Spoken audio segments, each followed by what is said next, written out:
Hello and welcome guys. Today's video is on the Asus MX279H. It's a 27-inch monitor. They do a 22-inch version as well. That's basically the same design with the thin bezel. The panel type is IPS, so it's got better colours than a TN panel. So also the viewing angle's better. This monitor has a 178-degree viewing angle, so even if you're at the side you can still see it clearly. It's 1080p of course, so 1920 by 1080 resolution, which everyone should have by now. It's got built-in speakers that are discreetly hidden into the bottom bezel there.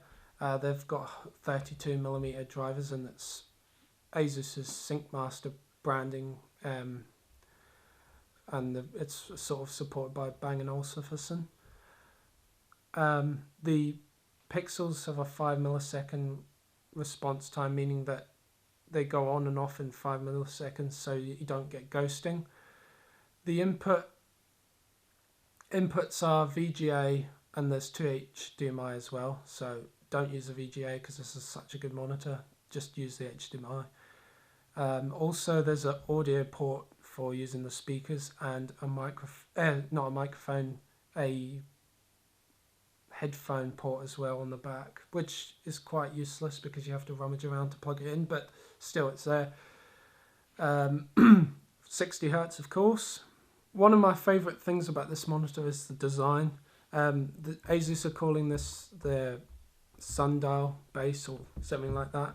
It's cool. It's made of aluminium. It's very sturdy. It supports the weight of the monitor. My other favourite thing about it is the bezel is 0.8mm, making it perfect for surround gaming. So you can have 3 of these and have a very thin gap between the screens, and then use bezel correction to remove even that gap. But yeah, and also how thin it is. It's beautiful.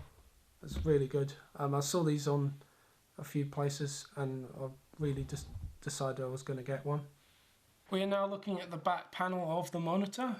It's got a shiny reflective surface, which I'm not a fan of because it attracts fingerprints, but if it's going to be anywhere, it's on the back, as the front's all matte, which is great. So anyway, so it takes 2 HDMIs. You can flick between them at your will, so you can plug in 2 tellies. The monitor is supplied with a HDMI to DVI cable, so you can plug it into your graphics card. It's also supplied with a VGA cable, which I will repeat, don't use that.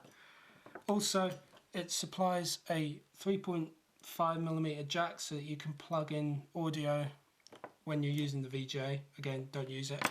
Also, there's a headphone port which you can plug in your headphones, but it's quite sort of annoying to reach around the back, and obviously that's where your audio input goes, and then power goes on the end like this.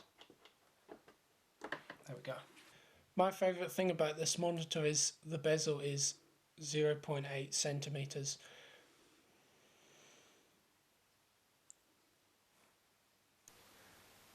I hope you've enjoyed watching this video. I've really enjoyed using this monitor the last wee while.